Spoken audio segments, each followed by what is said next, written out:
All right तो hard Toons YouTube channel से अपने हार्डी भाई का एक वीडियो आया है, scary Indian high school with a board exam. अब देखो यार, मुझे इंडियन स्कूल का तो नहीं, ये स्कैरी इंडियन क्यों बोला? वैसे देखो, स्कैरी स्कूल जाना एक तरीके से स्कैरी होता था, खास करके पूरा वीक जाने के बाद जो अगले नेक्स्ट वीक का जो मंडे आता था, मंडे और ट्यूसडे, खास करके मंडे, वो मंडे का दिन हमको सबसे ज्यादा स्कैरी लगता था, क्योंकि जो लेक्चर्स होते थे, जो भी पीरियड्स होते थे, वो मंडे को ही खास करके सबसे डेंजर टाइप के जो सर है उनका पीरियड होता था। तो मंडे का दिन हमारे लिए लाइफ का सबसे वर्स्ट दिन होता था। सेम यही चीज इसको जॉब पे भी होता है, सेम यही चीज। मंडे किसको भी पसंद नहीं होता, क्योंकि संडे को हम आराम, सैटरडे सबको पसंद आता है कि संडे आता है, संडे तो आता ही है, उसके बाद मंडे नरक का दिन लगता है। चलो जान दो, इस बार में कभी और डिस्कस करेंगे। फिलहाल अपने हार्डी भाई के वीडियो को देखते हैं, टाइम वेस्ट नहीं करता है, स्टार्ट करता है।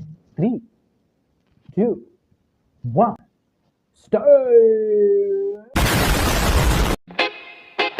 हर महीना वैन के 800 रुपए बचाने के लिए हम लोगों ने साइकिल से स्कूल जाना चालू कर दिया था। ये हो गई उस जमाने में यार, उस जमाने में यानी कि हमारे जमाने के, भीड़ के जमाने के, हमारे जमाने में यानी कि 2001 या 2002 की बात है। उस वक्त साइकिल भी बहुत बड़ा होता था। साइकिल मतलब एक 2 व्हीलर, साइकिल मतलब 4 व्हीलर, ऐसे समझ लो, क्योंकि साइकिल उस जमाने में जाना बहुत बड़ी बात होती। और हम लोग जैसे लौंडे लोग थे, तुम लोग को कुछ लोगों को साइकिल तो अफोर्ड होता था, लेकिन हम लोग को चल के जाना पड़ता था। लेकिन साइकिल भी था यार, मजा आता था यार। 4 लौंडे थरथराती ठंड में साइकिल से स्कूल जाते हैं। वैसे देखो, एक बात कहना चाहता हूँ, गर्मी से लाख गुना अच्छा ठंडी है। भले ठंडी में सुबह उठने में फट जाती है, लेकिन जो मजा आता है रात को सोने का और बाहर छुट्टी के टाइम पे बाहर निकलने का, वो तो यार नहीं। अभी सिटी में कहाँ ठंडी रह गया है। ठंड का मजा लेना होता है तो हमको गाँव जाना पड़ता है। कहाँ अभी शहर में ठंडी है, सब जगह एक खराब हवा चल रहा है। टोपा मफलर बांध बुंदा के। एक तो ये ब्लेजर बहुत अजीब था हमारे स्कूल का। 2 जेब थी हमारे ब्लेजर में और 2 ही अंदर की साइड थी। हमारे स्कूल वालों को लगा कि बाहर जेब का क्या ही यूज हो सकता है, इसलिए उन लोगों ने बाहर जेब ही नहीं दी। क्या करूं मैं जेब का? ठंडी लग रही है तो हाथ अंदर वाली जेब में ही डाल के चलना पड़ता था। कोनी से साइकिल चला के आते थे हम लोग। हाँ, ये वैसे हम लोग के टाइम पे क्या ऐसा जैकेट वगैरह था? हम लोग के टाइम पे तो शर्ट ही होता था, वही उसमें बाहर इधर एक जॉब होता रहा, चड्डी होता रहा, चड्डी में हम डालते रहे। ऊपर में तो ऊपर तो एक ही, इधर थोड़ी डाल सकते पॉकेट में, चड्डी में हम डालते रहे, चड्डी में हाथ घुसाते थे, मजा आता। स्कूल सबको ऐसा लगता था कि हम लोग अपाहिज हैं, और फिर एकदम से हम लोग हाथ बाहर निकाल लेते थे।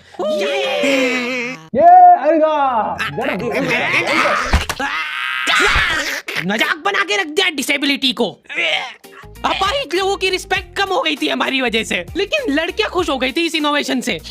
उनको लगा था कि ब्रा का खर्चा नहीं करना पड़ेगा, अपना जो भी सामान है उसको एकदम जेंटली इन जेबों के अंदर प्लेस कर देंगे। अच्छा। लेकिन इसमें एक छोटी सी दिक्कत थी।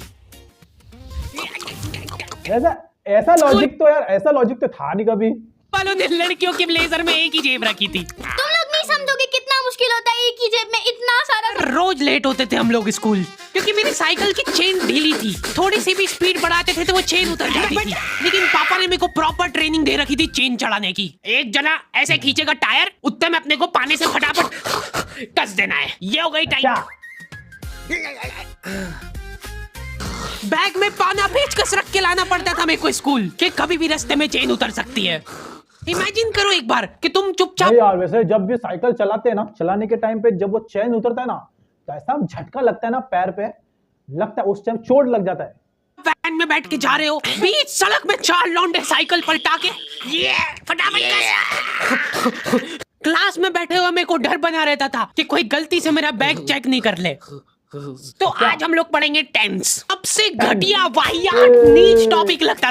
इसने तो मेरे दिल की बात बोली, इसने तो मेरे मन की बात बोली। ये टेंस, अच्छा आइला, past tense, future tense, present tense समझ में नहीं आता। पहली बात तो ये वर्ड क्या होता है वही समझ में नहीं आता। अभी समझ में आता है, अभी तो बड़े हो गए, सब समझ में आता है। लेकिन उस समय हमारे स्कूल के जमाने में ये पास्ट क्या होता है, फ्यूचर क्या होता है, प्रेजेंट क्या होता है, ये इसमें हम लोग कंफ्यूज रहते थे। तो ये सब सॉल्व कैसे करेंगे? तो हम एक टेक्निक लगाते थे। वो टेक्निक तुमको मैं यूट्यूब पे आज के डेट में मिल जाएगा। मेरे को टेंस, पास्ट, प्रेजेंट और फ्यूचर तक बात ठीक थी। प्रेजेंट कंटीन्यूअस टेंस क्या होता है? सिंपल पास्ट, पास्ट कंटीन्यूअस मतलब वो बीत चुका है पर चल भी रहा है। क्या है ये? कितना भी समझ लो इस टॉपिक को, एग्जाम में जाके तुमको अंदाजे से ही सेंटेंस चूज करना पड़ेंगे कि ये सुनने में अच्छा लग रहा है तो यही होगा सही। एग्जाम में इन्विजिलेटर हमको क्वेश्चन पेपर पे कुछ नहीं लिखने देता था। इनको ऐसा लगता था कि हम लोग क्वेश्चन पेपर पे आंसर लिख लिख के चीटिंग करेंगे, लेकिन हमारी क्लास के बच्चे एडवांस हो गए थे। ये पूरी की पूरी आंसर शीट एक्सचेंज कर लेते थे कि तू लिख के दे को आता है तो। ये तो सबसे बेस्ट है। बोर्ड एग्जाम थी यार हमारी, और हमारे स्कूल वाले बोर्ड एग्जाम को बहुत सीरियसली लेते थे। अलकायदा टाइप ट्रेनिंग मिली थी हम लोगों को।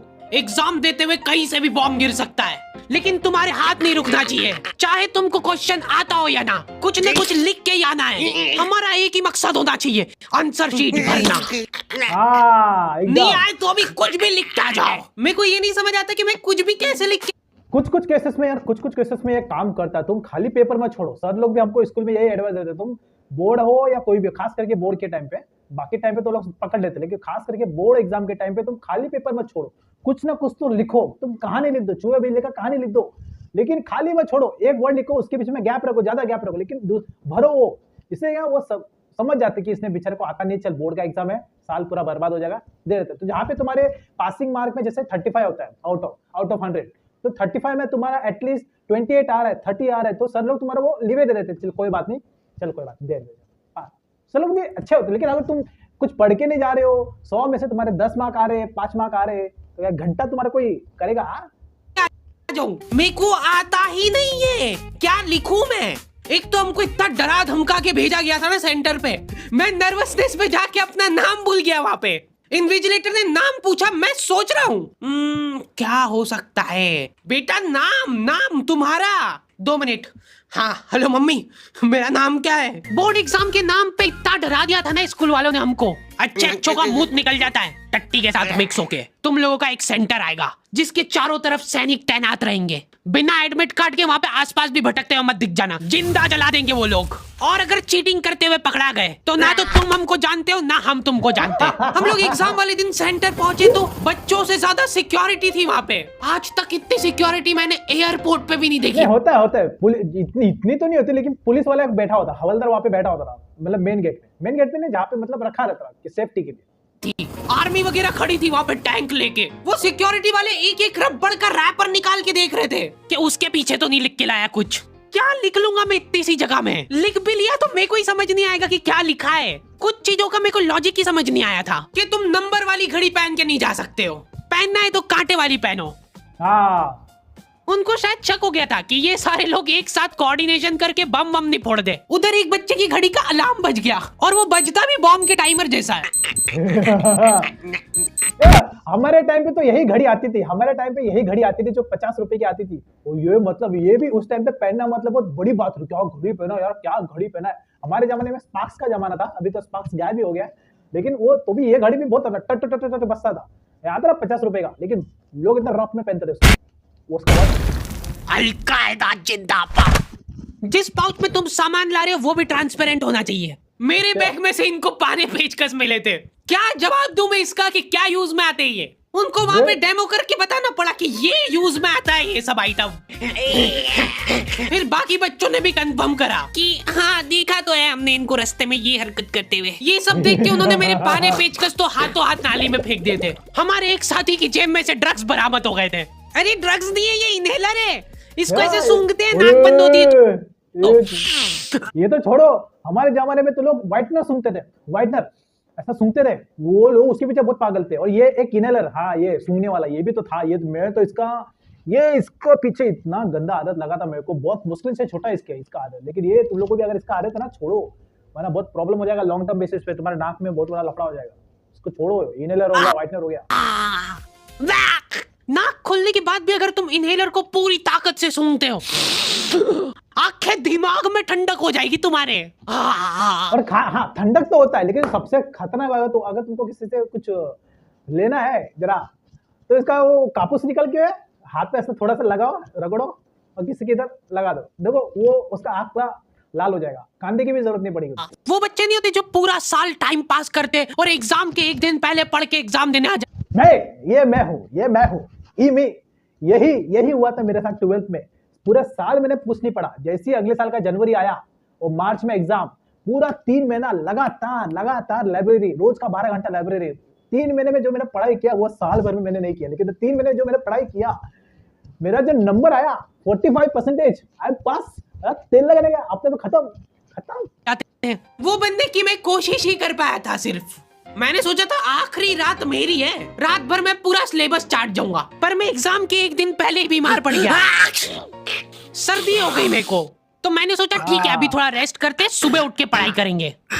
नाक बंद हो गई भाई। यार ये वाला नहीं आ रही है। तो ये तो सबसे डेंजर वाला सीन होता है। इसमें तो ना रात को सोने के लिए भी डर लगता है। नाक बंद और तुमको नींद नहीं आ रही है, तो तुम सोने जाओगे, तुमको डर बैठा है कि सुबह उठे ही नहीं। तो ये सर्दी में नाक बंद होना मतलब क्या है बोलूं। फिर पापा आके मेरे को ट्रिक बताते हैं कि अगर राइट वाली नाक बंद हो रही है ना, तो लेफ्ट साइड करवट करके सो जा, फिर गहरी सांस ले। तो ये जो है ना, राइट वाली खुल जाएगी और लेफ्ट वाली बंद हो जाएगी। फिर लेफ्ट वाली अगर खोलना है तो राइट साइड करवट करके सो जा। पूरी रात करवटें बदलता रह गया मैं। सुबह रास्ते में जाते जाते पढ़ रहा हूँ मैं, क्योंकि बाकी बच्चे भी यही कर रहे थे। बच्चों को लग रहा है कि भाई जितना हम लोग साल भर में नहीं पढ़े, उतना हम लोग रास्ते में जाते हुए पढ़ लेंगे। रास्ते में ऐसे हाँ, ये तो हम सब ने किया है, मैंने भी किया, आप लोग ने भी किया है। कॉपियां लेके घूम रहे जैसे इनसे ज्यादा पढ़ाकू कोई हो ही ना। सुबह हम सब लोग सेंटर लेट पहुंचे, अरे क्योंकि साइकिल की चेन उतर गई थी, तो रास्ते में वो कर रहे थे। और क्वेश्चन पेपर भी लेट हो गया था उस दिन। क्वेश्चन पेपर Z+ सिक्योरिटी के साथ आता था। 10 बॉडीगार्ड लेके आते थे एक जरा सा पार्सल।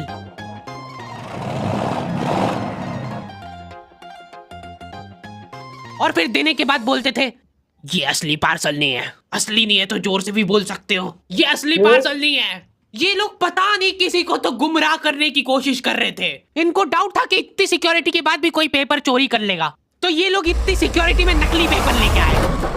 अच्छा, असली पेपर तो एक और बॉडीगार्ड नाले में तैरता हुआ लेके आ रहा है। ये पानी पेचकस किसने डाले नाली में? ये लो। मजाक कर रहे थे हम तो, यही है असली क्वेश्चन पेपर। जाओ बांट दो फटाफट।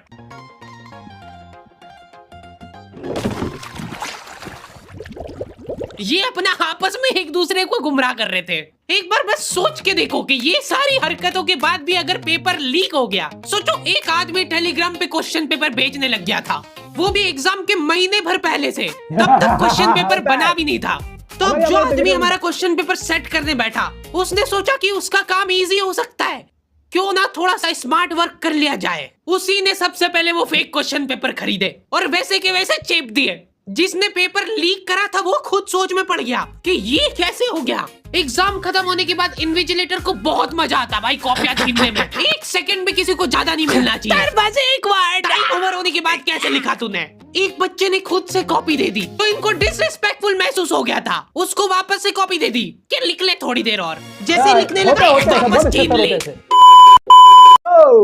कैसा लगा वैसे? देखो, इसमें से बहुत सारी सी चीजें जो हमारे और आपके स्कूल के से काफी ज्यादा रिलेट करते हो। जो अभी स्कूल में पढ़ रहे हो तो अभी भी रिलेट कर रहे होगे, लेकिन ये सब एनिमेटेड पैरोडी वीडियो देख के ना काफी सुकून मिलता है। बचपन का जो भी दिन है वो ताजा हो जाता है। फिलहाल अगर आपको ये वाला वीडियो अच्छा लगा और आप ऐसा और वीडियो देखना चाहते हो अपने हार्डी भाई के, तो आप मेरे वीडियो लिस्ट में जाके और भी वीडियोस को चेक आउट कर सकते हो। तब तक के लिए